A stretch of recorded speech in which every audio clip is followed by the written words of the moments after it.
وضو نماز کے لیے شرط ہے، وضو نماز کی کنجی ہے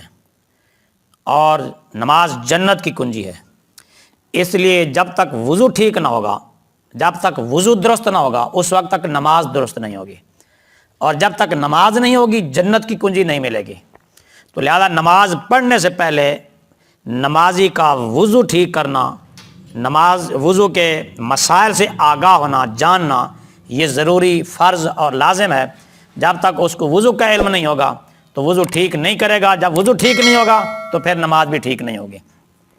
تو لہذا ہم پہلے وضو کا ذکر کرتے ہیں۔ وضو کے ذکر سے پہلے چند ایک احادیث مبارکہ وضو کی فضیلت میں بیان کرتے ہیں، تاکہ نمازی، وضو کرنے والے مسلمان، وضو کی اہمیت کا ان کو پتہ ہو، وضو کے درجے کا پتہ ہو، وضو کی فضیلت کا پتہ ہو، تاکہ وہ ثواب کی نیت سے وضو کریں اور وضو کے ساتھ ساتھ ثواب بھی پائیں۔ اللہ رب العزت نے فرمایا یا ایھا الذین آمنوا اذا قمتم الی الصلاۃ فاغسلوا وجوہکم وایدیکم الی المرافق وامسحوا برؤوسکم وارجلکم الی الکعبین، کہ اے ایمان والو، جب تم نماز کا ارادہ کرو اور تمہارا وضو نہ ہو تو اپنے منہوں کو دھو لو اور اپنے ہاتھوں کو کونیوں سمیت دھو لو اور اپنے سروں کا مسح کر لو اور اپنے پاؤں کو ٹخنوں سمیت دھو لو۔ اس آیت مبارکہ میں وضو کے 4 فرض بتائے گئے ہیں۔ وضو میں 4 فرض ہیں، جس کی تفصیل انشاءاللہ ہم ایک ایک فرض کی تفصیل بتائیں گے اور وضو کے تمام مسائل انشاءاللہ آگے جا کر بیان کرتے ہیں۔ اس سے پہلے چند ایک احادیث مبارکہ وضو کی فضیلت میں۔ حضرت ابو ہریرہ رضی اللہ تعالیٰ عنہ سے روایت ہے کہ نبی کریم رؤوف رحیم صلی اللہ علیہ وسلم نے فرمایا، قیامت کے دن میری امت کو اس حالت میں بلایا جائے گا کہ ان کے اعضاء آثار وضو سے چمکتے ہوں گے، ان کے چہرے، ان کے ہاتھ، ان کے پاؤں، یعنی جو اعضاء وضو میں دھوئے جاتے ہیں وہ چمک رہے ہوں گے۔ لہذا جس سے ہو سکے یہ چمک اور زیادہ کرے، یعنی زیادہ سے زیادہ وضو کرے، باوضو رہے، یا جہاں تک فرض ہے دھونا اسے تھوڑا سا آگے دھو لے۔ فرمایا جس سے ہو سکے یہ چمک اور بڑھائے۔ ایک اور موقع پر نبی پاک صلی اللہ علیہ وسلم نے فرمایا، کیا میں تمہیں ایسا کام نہ بتاؤں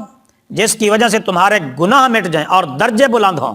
صحابہ کرام نے عرض کیا، یا رسول اللہ صلی اللہ علیہ وسلم، جی ہاں ضرور ارشاد فرمائیے۔ تو آپ صلی اللہ علیہ وسلم نے فرمایا، جب وضو کرنا ناگوار ہو، مشکل ہو، سردی کی وجہ سے یا ٹھنڈے پانی کی وجہ سے، فرمایا اس وقت وضو کرنا اور اچھی طرح وضو کرنا، اور پھر مسجد کی طرف زیادہ قدم چل کر جانا، پھر ایک نماز کے بعد دوسری نماز کا انتظار کرنا۔ فرمایا اس کا اجر اور ثواب ایسا ہے جس طرح کہ اسلام کی حفاظت کے لیے کفار کی سرحدوں پر گھوڑا باندھنا، یعنی جہاد کرنا۔ ایک اور حدیث پاک میں فرمایا کہ جب مسلمان بندہ وضو کرتا ہے اور کلی کرتا ہے، اس کے منہ کے گناہ دھل جاتے ہیں۔ جب ناک میں پانی ڈالتا ہے ناک کے گناہ مٹ جاتے ہیں، اور جب منہ دھوتا ہے تو چہرے کے گناہ دھل جاتے ہیں، اور جب ہاتھ دھوتا ہے تو ہاتھوں کے گناہ نکل جاتے ہیں، اور جب پاؤں دھوتا ہے تو پاؤں کے گناہ مٹ جاتے ہیں۔ پھر اس کا مسجد کی طرف جانا یہ مزید برآں ہے۔ اس حدیث پاک سے یہ بات واضح ہو رہی ہے کہ وضو کرنے سے نمازی کے، وضو کرنے والے کے گناہ ہی دھل جاتے ہیں۔ حضرت علی المرتضیٰ شیر خدا رضی اللہ تعالیٰ عنہ سے بات ہے کہ نبی پاک صلی اللہ علیہ وسلم نے فرمایا، جو سخت سردی میں اچھی طرح وضو کرتا ہے اس کے لیے دگنا ثواب ہے۔ حضرت انس رضی اللہ تعالیٰ عنہ سے بات ہے کہ نبی پاک صلی اللہ علیہ وسلم نے فرمایا، جو ایک ایک بار وضو کرے، یعنی اعضائے وضو کے ایک ایک بار دھوئے، یہ تو ضروری بات ہے، یہ تو لازم ہے۔ جو 2 بار دھوئے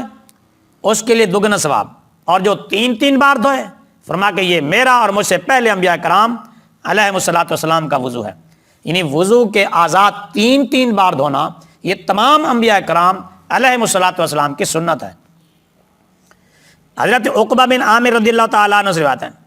کہ نبی پاک صلی اللہ علیہ وسلم نے فرمایا، جو مسلمان وضو کرتا ہے اور اچھی طرح وضو کرتا ہے، کامل وضو کرتا ہے، پھر ظاہر اور باطن سے متوجہ ہو کر کھڑے ہو کر 2 رکعت نماز ادا کرتا ہے تو اس کے لیے جنت واجب ہو جاتی ہے۔ حضرت عمر بن خطاب رضی اللہ تعالیٰ عنہ سے روایت ہے کہ فرماتے ہیں کہ آقا نامدار حضرت محمد مصطفیٰ صلی اللہ علیہ وسلم نے فرمایا، تم میں سے جو آدمی اچھی طرح وضو کرے اور وضو کے بعد اشہد ان لا الہ الا اللہ وحدہ لا شریک لہ و اشہد ان محمد عبدہ و رسولہ پڑھ لے، اس کے لیے جنت کے تمام دروازے کھلے ہوں گے جس سے چاہے داخل ہو۔ صحیح ابن خزیمہ میں حضرت عبداللہ بن بریدہ اپنے والد گرامی سے روایت کرتے ہیں کہ نبی پاک صلی اللہ علیہ وسلم نے ایک مرتبہ صبح کے وقت حضرت بلال رضی اللہ تعالیٰ عنہ کو بلایا اور فرمایا کہ اے بلال رضی اللہ تعالیٰ عنہ، کس عمل کی وجہ سے تم جنت میں مجھ سے آگے آگے چل رہے تھے؟ رات میں جنت میں گیا، پاؤں کی آہٹ میں نے اپنے آگے سنی، چلنے کی آواز سنی،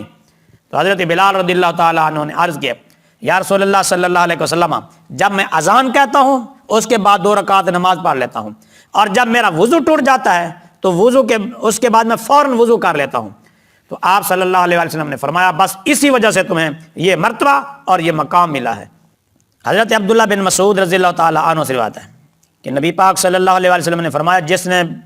بسم اللہ کہہ کر وضو کیا، یعنی بسم اللہ پڑھ کر وضو شروع کیا، تو وہ سر سے پاؤں تک پورا جسم اس کا پاک ہو گیا، اور جس نے بغیر بسم اللہ کے وضو کیا اس کے صرف وہی اعضاء، بدن کا وہی حصہ پاک ہوگا جس پر پانی پھرے گا۔ حضرت ابو ہریرہ رضی اللہ تعالیٰ عنہ سے ہی روایت ہے کہ نبی پاک صلی اللہ علیہ وسلم نے فرمایا جب کوئی آدمی نیند سے بیدار ہو، خواب سے بیدار ہو،